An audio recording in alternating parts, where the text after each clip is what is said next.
Have you ever felt like your body just has a mind of its own? Especially when it comes to fertility? Like no matter how much you plan or hope, your reproductive journey just seems to have its own mysterious timeline. Well, if you've ever felt this way, you're definitely not alone. The path to parenthood can be complex and unpredictable and sometimes heartbreaking. But it can also be a journey of really deep self-discovery and growth. As I record this intro, I'm actually processing my own recent miscarriage. It happened just a week after this interview. I don't remember if I mentioned my pregnancy during our conversation, but editing this episode now, everything we discussed just hits so much deeper.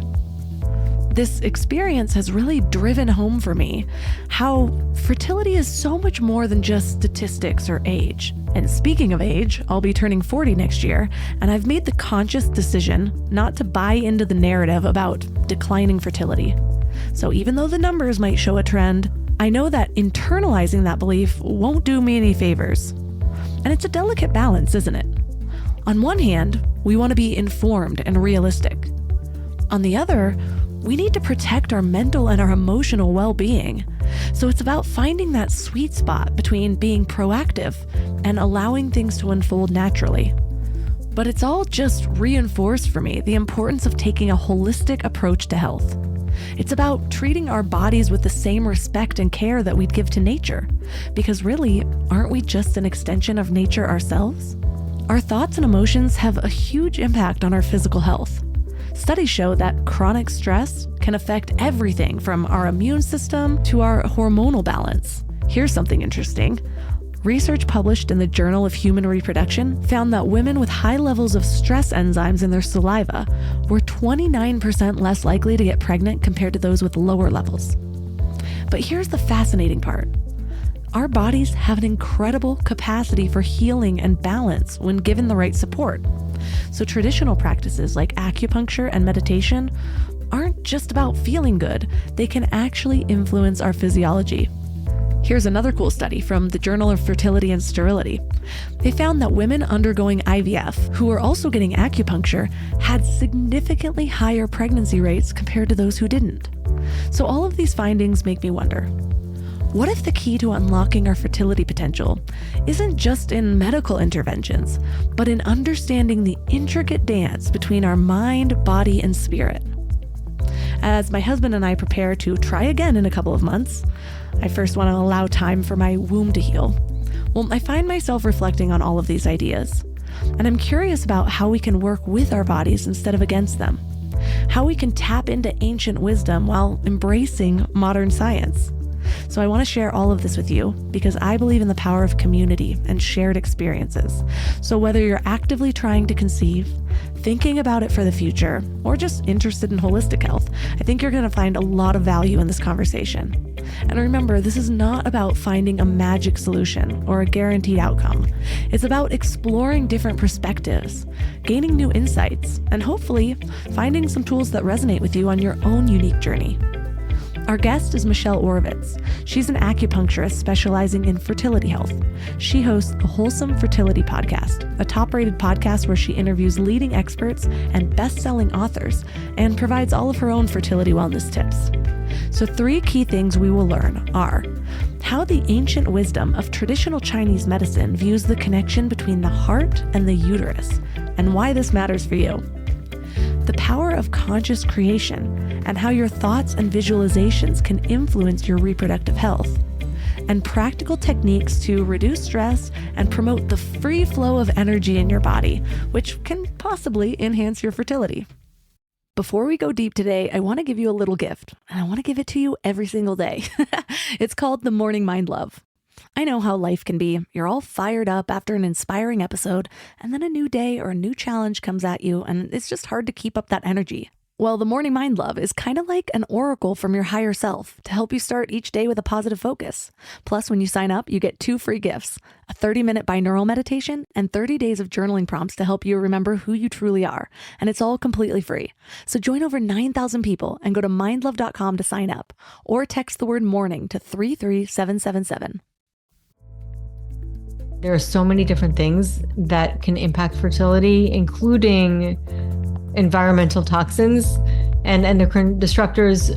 Now, it's hard to totally eradicate them from your life, but it can really empower your journey to know what to get rid of, what's important, to clean your house, and once you do it, at first it's overwhelming, but once you do it, it's like breathing. You just get used to it. So there are definitely like so many different aspects. Unfortunately, we do have like a bit of an uphill battle now because of the environmental toxins and all the chemicals that we're exposed to.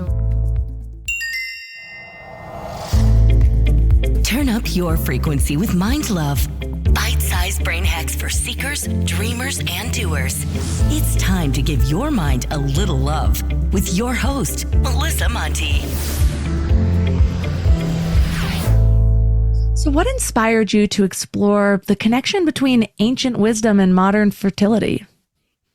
Such a great question. And it's a long answer, but I will answer it as quick as possible.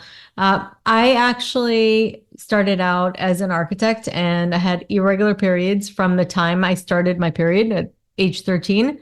And I remember going to the doctor thinking, like at 17, it was a couple of years already. My mom was like, "Oh, let me take you to the doctor. He's he's a women's doctor." Like she was explaining to me, because at the time, like, who knows what a gynecologist is. So she's like, "He can help you with your periods." And I remember being really excited. I'm like, "Okay, I'm going to go to the doctor. He's going to give me a solution." And I left with the birth control pills. So I was like, "Wait, how's this going to fix my period?" And he's like, "Well, it's going to give you a monthly period." And I'm like, "Okay." And I go, "What happens when I stop?" And he said, "Well, you're going to go back to now." And I'm like, "Well, okay." Like, how's this going to fix anything? So of course, years of going on and off the birth control pill and kind of going through my own like 12-year journey of irregular periods, I finally realized like I had to do something different. And I went to an acupuncturist that my mom heard about. And it just so happened to be that, she heard he was good, but it just so happened to be that he was actually specialized in gynecology from China. So in China, they typically combine Western and Eastern training. And he basically, whatever he did, completely regulated my cycle. And I was amazed because nothing else had worked. Like nothing else had worked. But then I also felt so much better in general. And I was like, this stuff is incredible. I was blown away. Like, what is this? But I was always interested in natural medicine. I always had kind of like an intrigue. I remember my grandmother used to talk to me a lot about natural remedies, and I was always really fascinated by it. But I never went to school for it. And I was like, I really wanted to change my career. And of course, it was a hard thing because you invest so much time in one. And finally, I just made that decision with my husband's support. He kind of pushed me. He's actually a Western medicine doctor. And I went back to school, and I've always wanted to work with women's health. It was just something that I was very intrigued by. But I think to myself now, looking back, Dr. Lee saved my fertility. Like who knows what would have happened had I had such irregular periods. We were just talking in the pre-talk about just when to know when you're ovulating. Like I had no idea if I was ovulating. Like I don't know what was going on in my body.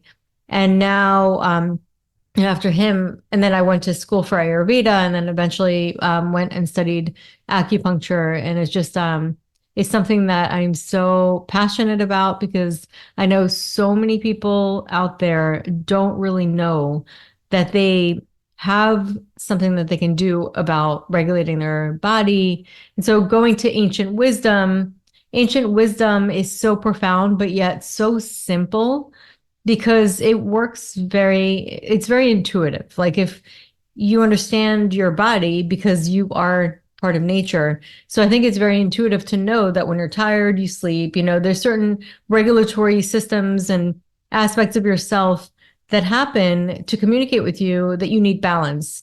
And when we get that balance is when our health is optimal. And when our health is optimal, our fertility is optimal. Because if you look at nature, every single thing that grows has a seed because it is meant to continue living, continue existing.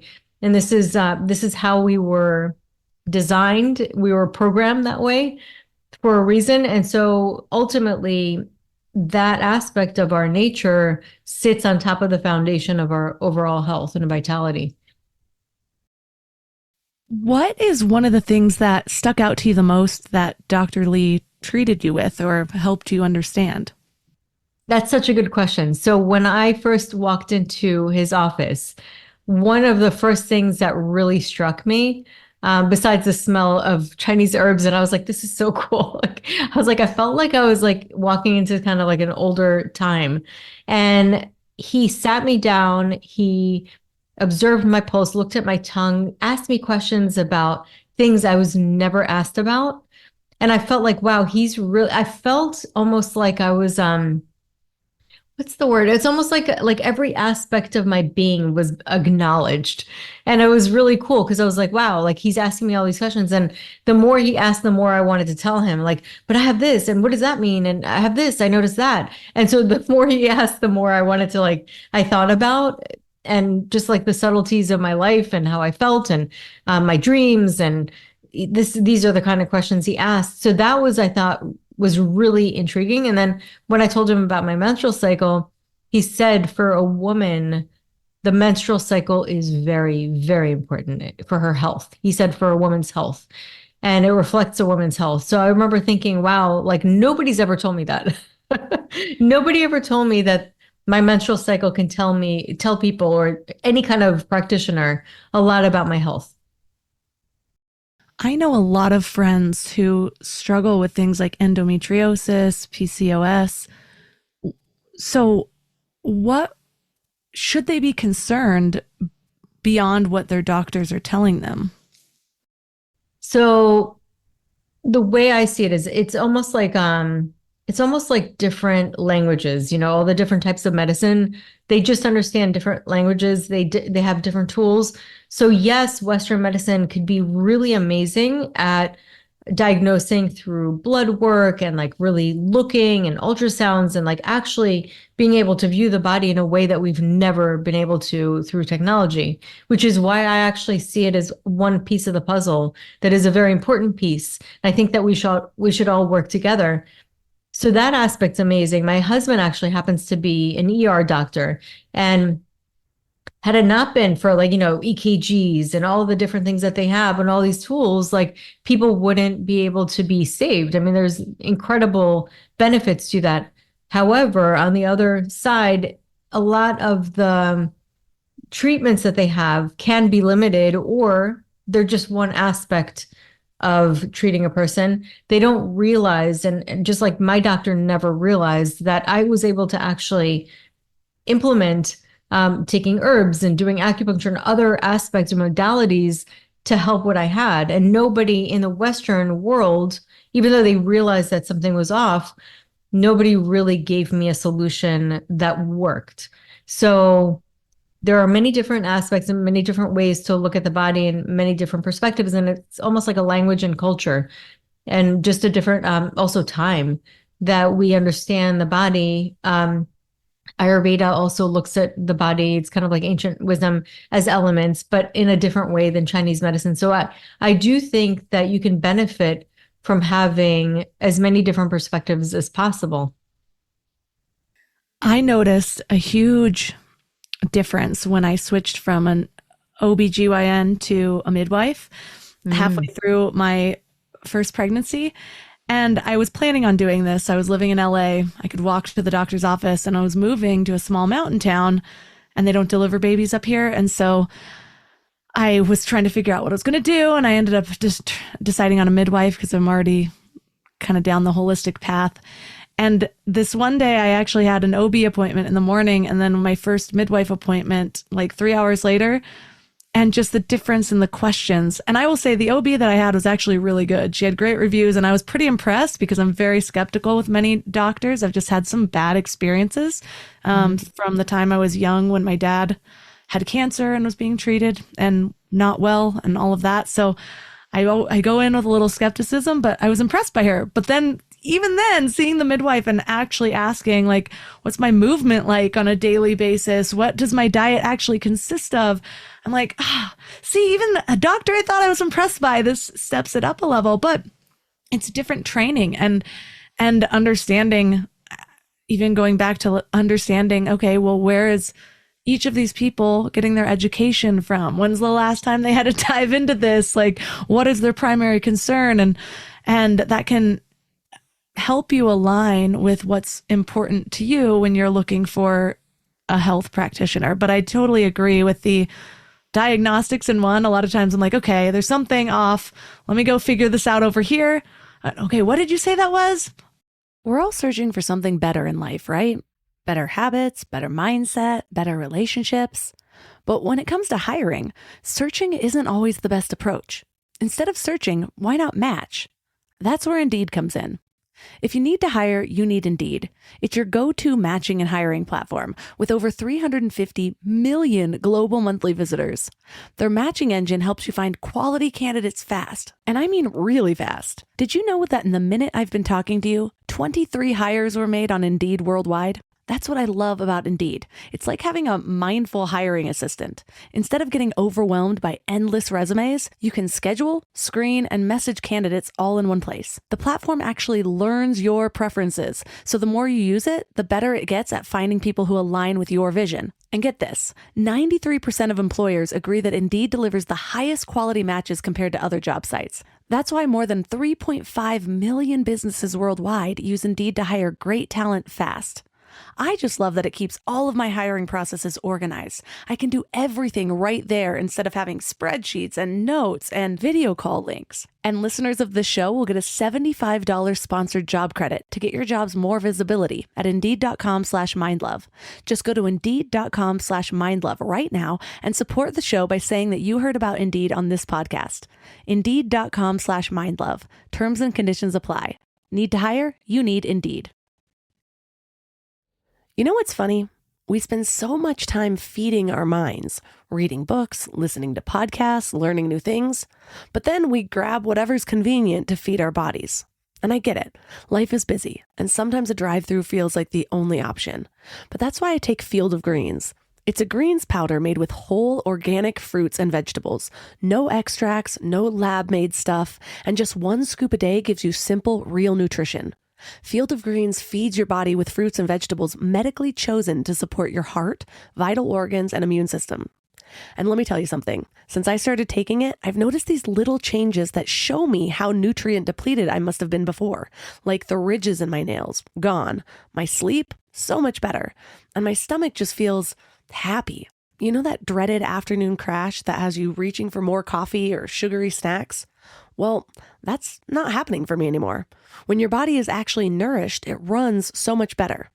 I've tried other greens powders before, but Field of Greens is genuinely different. The quality is next level and you can taste it.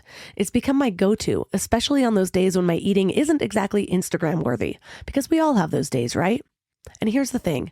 They are so confident that you'll love it too, that they offer a 100% money-back guarantee. That's how much they believe in their product. So I got you 15% off your first order and free rush shipping. Visit fieldofgreens.com and use promo code MINDLOVE. That's promo code MINDLOVE at fieldofgreens.com. fieldofgreens.com. All right. And then I just ignore the treatment protocol and go somewhere else to figure it out. Yeah. I mean, it's important to get all of the information so that you can make an informed decision. And I do think it's great that you are a critical thinker, because it's really important to really look into everything and question everything. I really do think so, because not everybody knows everything, and not everything that people tell you or predict for you is true. And I've seen that a lot. I mean, I can't tell you how many times in my practice I've had people being told that they cannot have babies, with absolute,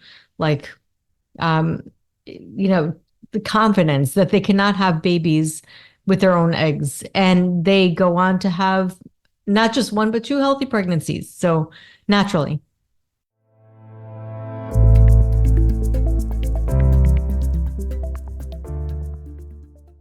I know you prefer the term fertility challenges over infertility. Why is that? Because words matter. And I don't think that term is accurate, because it's just so decisive. It's like you're an infertile. that means like you can't have kids. And that's not true.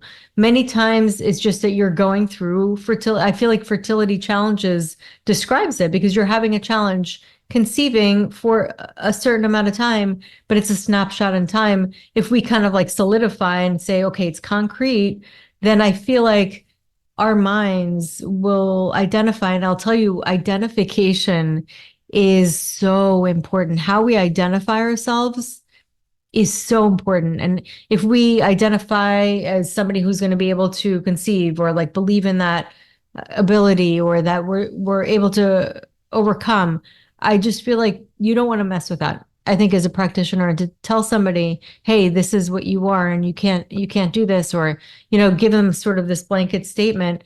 I do think, just also I studied hypnotherapy because the mind is so fascinating to me. I just know from that aspect, and even like there's science behind it too. Like our minds are incredibly powerful, and there's the placebo. They looked at that as almost like something that got in the way of figuring out if a drug worked or not. They looked at it as a nuisance, but it's like, this is so important. If that is something that's happening, like, why should we not look into how powerful our beliefs are and how that impacts our body? So it's a real thing. That is one. I've railed on the placebo and how we should be leaning into it so often, especially because what if doctors use that to their advantage? They have no problem. It's called a nocebo. Yes. Well, many have no problem saying, I declare you infertile. Mm-hmm. But what about actually sitting there and saying, okay, well, this treatment that I'm giving you, it works in this way. And this is why it has such a powerful thing. And like really using their brain and their understanding of it and the conviction that this doctor has toward amplifying that placebo effect towards the positive outcome rather than so often the negative outcome. That's the same reason why a lot of people have such a problem with doctors giving somebody a time period to live. Oh, we've got 6 months. They don't know that. they cannot 100%. actually say. And then you're going to tell somebody they live for 6 months and then they're all proud that they made it to 2 years. But what if they would have made it to 5 if you would have said 10 years, 100%. And actually, I don't know if you've ever read the book, You Are the Placebo by Dr. Joe Dispenza. It is just fascinating. He gives like study and case after case after case of so many crazy things. And one of them was somebody who had a cancer that was not as aggressive as what they said it was. And it was a cancer that is very survivable, but they misdiagnosed it. And they found that out on the autopsy because the guy ended up dying, or I don't know if it was a female or a male, but ended up dying earlier. And then they realized it wasn't really as aggressive, but like, you're being told these things. It absolutely has an impact on your body. So something like fertility issues, where's the first place someone would start to look to identify the root cause? So I always recommend finding a practitioner, like a doctor at first, to do the labs, like take advantage of the technology that's out there. I would say, some people go to the OB, and I will mention the OB they're limited because they're really focused a lot on pregnancy. And so fertility is not really their absolute focus. It's one of their focuses. But if you really want to get a focused one, go to a reproductive endocrinologist, and they will do all the tests to see what's going on when it comes to fertility, like specifically reproductive, for both the man and the woman, both, because sometimes they'll just focus on the woman and they won't focus on the sperm. And it's important to look at both because obviously they're both important. So that I would say 100% look into. That being said, get a couple of opinions if you can, because sometimes you'll get like one opinion and then you'll get sort of you can't do this with your own eggs or whatever comes out. Take that, kind of put it aside, go to another person and see what they say, because sometimes they'll completely disagree with the first. And also listen to your your intuition, because you do feel like something rings true or doesn't ring true. And there's kind of like a no in your body, like, this doesn't really feel right. I felt like that when I first was told that with my menstrual cycle. So I definitely say, take advantage of what Western medicine provides, which is great information on labs and that kind of thing. And then start to look into maybe natural practitioners like acupuncturists, naturopathic doctors. It is important to kind of have a bit of both. If you are just trying to, save money and you wanting to just be in the research phase, definitely still go to the doctor, but get a book called It Starts with the Egg. And that really explains a lot of information. It gives a lot of information. People benefit from that. Listen to podcasts on fertility because you can get a lot of information. But beware not to go down the rabbit hole, because that can also impact your psyche. Oh my goodness. I remember going down the internet rabbit hole and convincing myself I had cancer at one point. And oh man, I want to say that I wish I didn't do that, but this was actually at a time where I was really trying to heal from my eating disorder. I had bulimia for a long time, and I would make progress and then kind of backslide, and I just couldn't get it to stick. And so that dark deep dive scared the crap out of me, and it was such a big turning point though.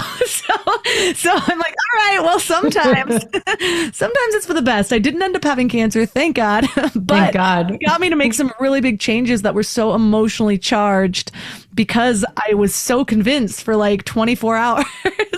Oh wow. Yeah, no, it could really it could take you down all kinds of fears and then you'll start to self-diagnose, which I really I really suggest not to do. Go to a doctor, because I do think that is a great place to start. But that being said, it's a great place to start. And then you can start to kind of uncover other things. One of the best ways to start to figure out if something is off is to be in tune with your body's natural rhythms. But I've found that so many people, including my previous self, have cut themselves off from their bodies in one of the 1,000 ways, whether it's just distraction or medications or partying there's so many people that still their period sneaks up on them every month, even though it is regular, Yeah. How do you recommend that people start to reconnect with their body's natural rhythms in a world that feels so disconnected from nature? That is such a good question. It really is true. We are so disconnected from nature. And I think first of all, just that awareness, like you were saying, you kind of just mentioned, is what we do is we override. So it's kind of like, I don't know, your IT guy comes in and you're like, your computer does something, and then he goes into the hardware and he overrides whatever command is normally there. In some senses, sometimes you have to do that. If you're hungry and something's imminent and you have to get out of somewhere, you don't listen to that hunger. You listen to whatever else is going on. And so that's our ability to override as humans. And we start to make decisions, executive decisions, and then implement them. However, we can get to a place if we're working at a job that we get bonuses for not getting sleep and doing really well and getting all kinds of rewards for that kind of behavior, then we're going to override our fatigue. We're going to override our hunger, or sometimes even, we've all been there where we worked so hard we didn't even realize we had to pee. So those are the kind of things, or drinking too much, or drinking too much caffeine and not sleep, rather than getting the rest that we need. We're overriding that, and we're kind of trying to get that quick fix. So it's habits. It all starts with habits, and habits are just something that works kind of lives in the unconscious mind, and it's in the background, and it typically thrives when we're not aware. And one of the biggest ways to overcome that is awareness, to realize, okay, what am I doing that's really not working for me? And what habits do I have that are not working? So awareness is always the first step. And then from that, we could implement little things or attach new habits to old habits, and little by little start to listen to our bodies. I love interoception, when you're getting into your body's subtleties. And one of the best ways to do that is through meditation. And meditation and things that regulate our nervous system and allow our bodies to get into this relaxed state that it needs or whatever it needs so that it's not in fight or flight. Because I think typically many times when we do override whatever needs we have, we're usually in fight or flight. And that causes us to override like what our bodies are telling us. So really listening to our bodies, having a place where we can communicate, even journal, just so we can listen to ourselves and connect with that inner wisdom. And meditation is honestly, if there's one thing you can do, I would say start looking into meditation. One of the most life-changing things that I finally made a daily habit after like 8 years of trying to be a meditator. Yeah. And it's been, I feel the days that I don't meditate. So I totally second that. So people are listening to their bodies. Are there any instances where even just subtly listening to our bodies can reveal hidden fertility blocks that conventional medicine might miss? Well, I wouldn't say use it like instead of diagnosis, or something that or assume that it's, anything I as more so strong. mean, are there subtle things? Because certain times people are like, okay, well, I'll go to the doctor because things get so bad. But what are those like subtleties that might be at the very beginning that you could only really find by listening to your body? Or are there any? Oh yeah. I mean, even getting cramps in your menstrual cycle, that is definitely, I mean, it's not so subtle when you're actually really going through it, but those are things that are alarms. You're not supposed to get like severe cramps. So those are things that could possibly be endometriosis, maybe, not always. But this is one of the things. If it's so severe and you're getting nauseous and you can't even like stand it, that's something where you might want to go to your doctor and get ask for a laparoscopy, or that's the only way you can actually diagnose endometriosis. But if that's the case, and sometimes it's very severe, then you'd have to do surgery. Sometimes doing surgery actually clears out tubes, and you know what I mean? So it opens up to a possible pregnancy in the future. So those are things that people have noticed just by becoming aware of their body. Or food sensitivities. Do you feel bloated with certain foods? Because if you have this constant inflammation in the background due to food sensitivities, that causes overall inflammation in your body. Your body's focused more on the inflammation. That can also trigger autoimmunity, and it can also cause the body to lose energy because it's so focused on this background. It's almost like having apps open in the background, all these other things going on. And it's not able to focus on what it needs to focus on, which is really taking in the nutrients, being able to absorb the nutrients, getting the energy for reproduction. So it's just like 2 examples. What about emotional well-being? What role does that play in reproductive health? Everything. I mean, it is so important. I can't even stress that enough. I mean, for overall health, it's not even just for fertility health. It's for overall health. And they've seen a connection. And I talk a lot about the gut because the gut's really important for fertility health. The way we see it in Chinese medicine and even in functional medicine is that all parts are really important for the whole.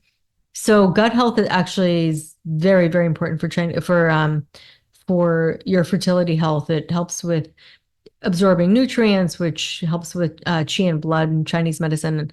So there have been studies that have shown that there are certain types of mental conditions or disorders, such as bipolar, even ADHD, things that aren't as like severe, or major depression, so it goes from severe to not as severe, but there's correlation with that and your gut microbiome, which is pretty crazy. So another thing is, so yes, you could work on it from a physical standpoint to impact the emotional, but it's vice versa too. There's been studies on Tibetan Buddhists, monks, who meditate hours and hours a day. And they basically tested their microbiome and their neighbors' microbiome. They eat similar foods, drink similar, like same water. And the only difference is they just don't have that lifestyle of meditation. And they found that the Tibetan Buddhists had a much more enriched microbiome And they're linking it with the meditation because that's like the only major difference in their lifestyle. So that's just one aspect of how your emotions can impact your body.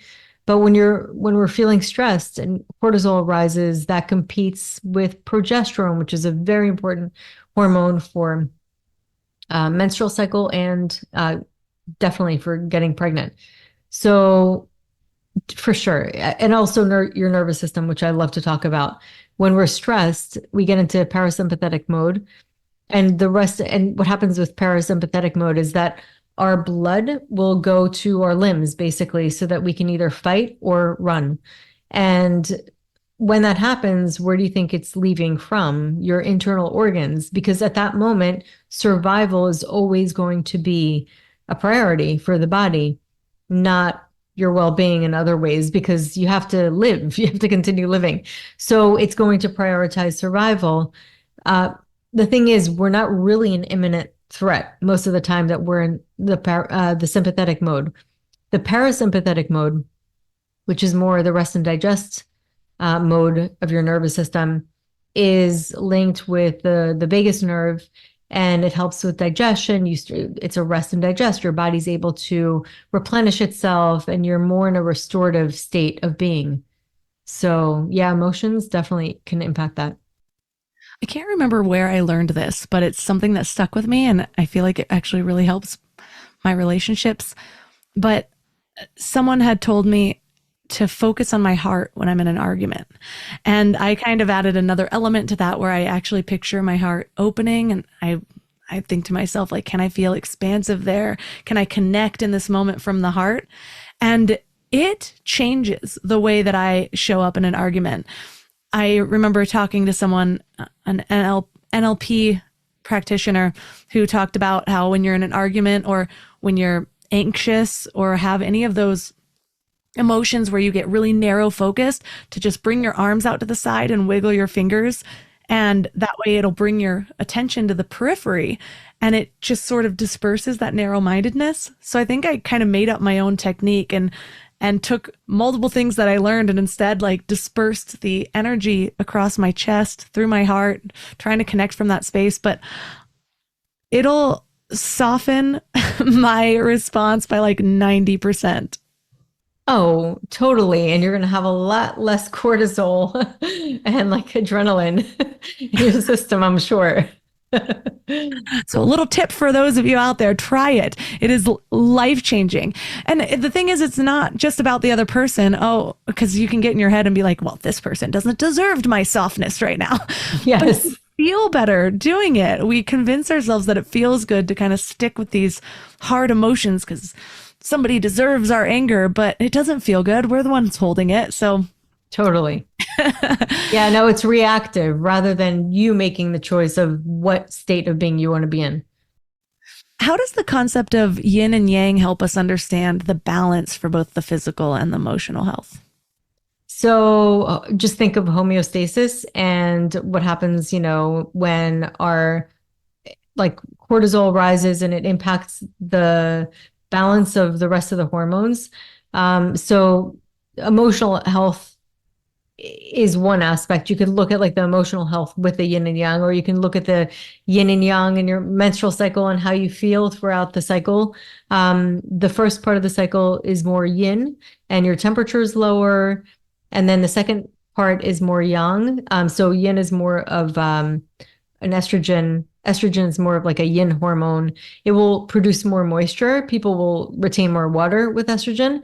And then progesterone is more of a yang hormone, and your temperature increases in the second half, if anybody's ever done the BBT. That being said, you also feel different around that time. And your peak time is right when they are both perfectly balanced in theory. But when they're together, they come together during your ovulation. And that's typically, they've done like studies, and I've seen even a show where a woman starts to look prettier, like their faces actually change because it's your natural way of attracting your mate, and you feel more vibrant around that time. So they say always like, do these amazing projects or whatever you need to do. If you have to do a presentation, do it around your ovulation. So that's just kind of like one example. I mean, there's so many different ways that we can see it, but it's very intuitive. It's just really finding harmony throughout your life, and it just reflects nature, and nature will always find two opposing forces. You see it with night and day, with sun and moon. There's always two opposing forces that keep each other in check. And that's typically what happens with our hormones too. We have our pituitary that releases hormones. If our body's not reacting, it increases it. Everything that happens is in order to create homeostasis, and homeostasis is in order to live.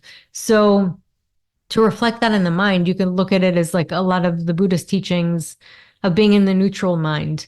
So we have this push and pull in, that in our lives, and that's what really leads to suffering. So the push is like resisting what we don't want, what feels uncomfortable.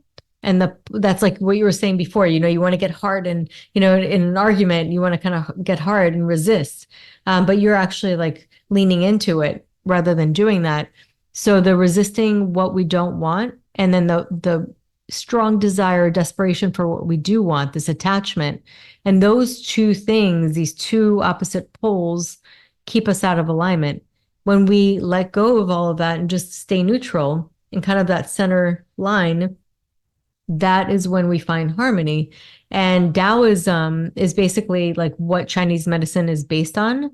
And Taoism translates as the way. So it's always kind of like that golden trail in the middle. And the now is exactly another example of that, because it's not the past and it's not the future. It's right here, right now. It's this kind of portal. Eckhart Tolle talks about that. It's kind of like that is the way. So when you find that neutrality, that is kind of that flow state that we often find. I'm always fascinated by the understandings that different cultures have. Ram Dass or Alan Watts talks a lot about Taoism. And one of the just anecdotes he brought up at one point was how if you look at a portrait in cultures that follow the Tao, it'll look like our version of a landscape, and there'll be like a little guy in the corner. Whereas with us, it's like a head or a torso or something like that. And it just shows their understanding when they're thinking about a person. It's not just that person's head, like we look at them, it's the whole scene. It's everything around it. And I love that. It brings me back to one of the other teachings that really had a big impact on me was the headless way. And he talks about, it's kind of weird to understand in just one tidbit, but a portrait that somebody following that drew was actually just a picture of his viewpoint. He could see the window, his feet up. It had nothing to do with his head, but he says how you change in every moment. You're not just this person moving through. The world is moving through you, and with every interaction you're changing. And so just these little things deepen my understanding of not just other cultures, but actually other ways to view things. And I know that other cultures have female deities that are deeply connected to their fertility. How does that enhance our understanding, or what have you picked up from learning about that? That's a great question. I actually wrote that in the book. There's one aspect of it, which is Guan Yin. I've always been intrigued by Guan Yin in the past. I've always like heard about it. I was like, oh, what's that? She seemed like interesting. There's something special about her. Well, she's the goddess of compassion, but she's also the goddess of fertility. And I think that through archetypes, people used to actually, in ancient China, they used to pray to her during the full moon and the new moon in order to conceive. So if they had struggles conceiving, they would pray to her.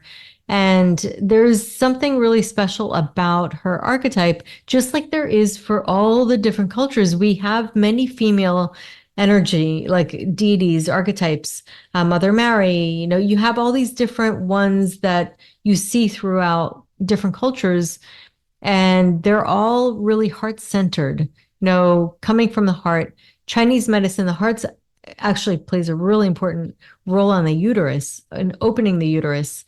And oxytocin, we know, also starts labor. What does that do? It opens the uterus, if you want to kind of like talk about a representation of that. So it tells you a lot about how love plays a role in life-giving. And I feel, these are archetypes, and you can kind of make meaning of it or interpret it in many different ways. And I think that it is left up to interpretation. And one of the ways that I see it is that, what does that have in common? And it really is, it's life-giving. And that babies can't survive without love. They cannot survive without love. They need love. And animals respond to love. Like life responds to love. Even plants respond to love and attention and care. And so that nurturing, that aspect of it is heart-centered. It's compassion, it's love, but it also breathes life into what it focuses on. I just was talking to somebody on Saturday about her fertility journey. She was told she couldn't conceive naturally, went down the whole IVF route. It's a long journey, but it worked. She got pregnant and she had her first baby. And then she was still breastfeeding, wasn't being careful. She didn't even think she could get pregnant naturally. And also she was still breastfeeding, didn't have a cycle. Long story short, she got pregnant with her second like 8 months later, and she was freaking out. And then she was sort of stressed in the beginning of the pregnancy, just not really trusting her body. But I've heard so many stories like that, where it's either they finally have a baby and then they get pregnant, or they sort of just let go. And so a lot of people attribute that to taking off pressure, which I would say has to play a huge part. But then this conversation is making me wonder, I wonder how many of the people is it just the love that they're experiencing with their IVF baby and that enhancing it too. It's probably both, right? It's probably a combination of everything. Yeah. Well, it's interesting because breastfeeding increases oxytocin, and oxytocin we know increases around ovulation and also increases around after orgasm. So like you wonder, it must be there for a reason. It must play a role on fertility as well as labor. But that's the beauty of it. Yes, we know a lot, but there's also such a mystery, and we don't really understand. And what one thing that can work with one person might be slightly different for another person. Sometimes it's releasing like old trauma or something that somebody's been going through, and it's kind of like that full releasing, or like a belief that they have that because their mom was very submissive. As a mom, they have this resistance, like, am I going to be submissive when you hear all kinds of stories, and that's the beauty, I guess, of humans. We're all so unique.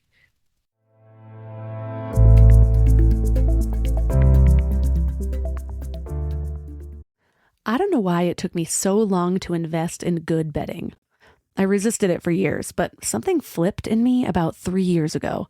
And now I'm basically a pillow connoisseur. I've tried them all, and I get weirdly excited about good bedding. Because here's the thing, we spend a third of our lives in bed, and the quality of that time affects literally everything else, which is why I'm so excited to tell you about my latest obsession, Lagoon Sleep Pillows. What sets them apart is their matching system. You take a quick 2-minute quiz about your sleep style and your preferences, and then they match you with your perfect pillow. I was matched with their Otter pillow, and I am so impressed. Lately, I've just needed more support, and this seems to cradle me in all the right places. I'm also low-key obsessed with their travel pillow, which I use for way more than just travel. I actually hug it, use it as leg support, and of course, take it on trips with me. Well, the secret is in their adjustable fill. You can add or remove it to get that perfect alignment for your spine. A study even found that the right supportive pillow can improve sleep quality by 63%. And Lagoon lets you try their matched pillow for 100 nights risk-free. Free returns, no questions asked. Falling asleep has never been easier. I toss and turn less and just wake up feeling refreshed every morning. Go to lagoonsleep.com and take their awesome 2-minute sleep quiz to find your match. Use the code MIND for 15% off your first purchase. When you need mealtime inspiration, it's worth shopping Kroger for thousands of appetizing ingredients that inspire countless mouth-watering meals. And no matter what tasty choice you make, you'll enjoy our everyday low prices. Plus, extra ways to save, like digital coupons worth over $600 each week and up to $1 off per gallon at the pump with points. So you can get big flavors and big savings. Kroger, fresh for everyone. Fuel restrictions apply. So how can couples that are trying to get pregnant, maybe struggling, is there a way to use a love and compassion practice of some sort to improve their chances of conception? I mean, definitely connecting. And one of the things that I always say is like, have sex outside of your fertile window, because actually there is benefit to that too for conception. Because for women's bodies, when they receive the sperm and they get familiar with the sperm outside of the fertile window in the second part, which is the luteal phase, they do actually recognize it more. So their immune system lowers enough to receive new life.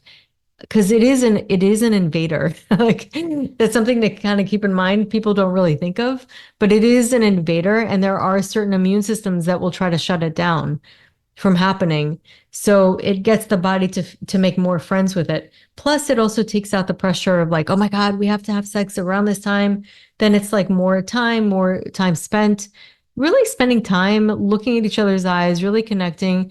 But then on a separate note, the loving kindness meditation I find to be really helpful into getting yourself in the heart center, really connecting with that heart center. Joe Dispenza does a lot of meditations where he connects with the heart center, but there's also something called Heart Math. And Heart Math Institute, it basically measures heart rate variability and also heart-brain coherence. And so they found with higher heart-brain coherence, there's a connectedness or a feeling of connectedness and more of like a loving feeling and a connection with other people and feeling of well-being. So working on that aspect and really kind of making that more coherent, you can do some of the exercises that they suggest, which is like slowing down your breath and having like focusing on something that you love, really just connecting. And in not Chinese medicine, in Buddhism, where they have the loving kindness meditation, which is called the metta meditation, they talk about cultivating loving kindness. So it's something that you can cultivate. It's almost like a garden. And the more you do it, the more you can grow that aspect of yourself. And what that can do too is it almost acts like a salve when you're going through the fertility journey or you're going through some losses, because it allows you to connect with an aspect of yourself that brings you more comfort as well. Yeah, we've been sold this lie that the heart is just this blood pumping machine, but there's so much science that shows that it's so much more than that. People call it the second brain. Same with the gut. It's like we've got three brains and we're all towards one. And so all these three things are working together, but the electromagnetic fields around the heart is something that can be directly measured, and it expands and it contracts. And loving kindness meditations are, I believe, the meditation that actually shows the most benefits towards the brain. They can watch the changes that happen in the brain and different areas lighting up and more gray matter and things like that just by practicing a loving kindness meditation.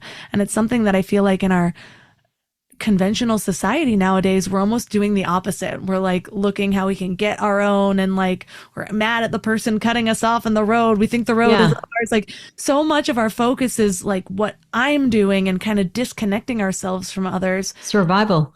Yeah. And if we just knew the power of, that focus of opening your heart and just how playing with that, like doing a little case study, even if you're just in line at the grocery store, what happens if you open your heart, or just think about opening your heart when you have this conversation with the cashier? Like, how can that be your experience? I could just give you an example. I mean, like if I'm really grumpy for whatever reason, something happened, I'm like really grumpy, and then somebody's like super nice, I'm like, oh God, I get embarrassed. I'm like, I feel so bad for being grumpy. Like, this person's so nice. And then it kind of makes me feel like, okay, like it kind of brings my, the whatchamacallit, like your protection, your guards down, and it has that impact on you. So back to the fertility, I just have so many people in my life that struggle with either the attempt to get pregnant, or they're just dealing with, like I said, endometriosis, PCOS, super painful periods.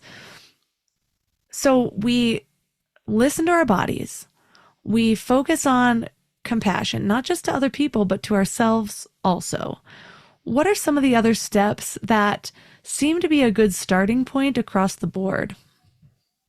So they could start seeing fertility coach. Sometimes, a lot of times, they're certified and they can really guide you on many different ways or different things that you can do. But I mean, there are so many different things that can impact fertility, including environmental toxins and endocrine disruptors.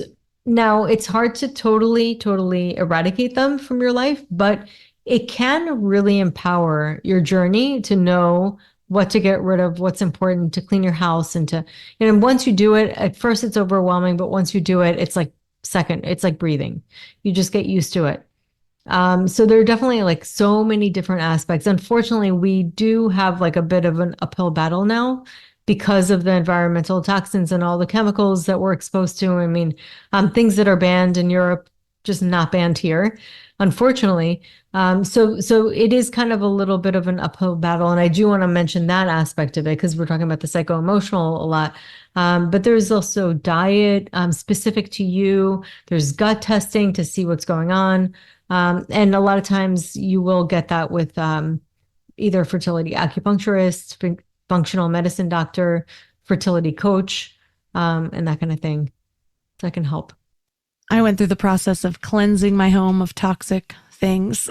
Yeah, so years. I mean, I remember laying out all my makeup and I was like, okay, which thing goes first? And it was just sort of a slow rollover and just... It's overwhelming at first. But it was easier to think, okay, when each thing runs out, the thing I replace it with will be something better. And so it might take you a couple of years, but then before you know it, you're just sort of in the cycle.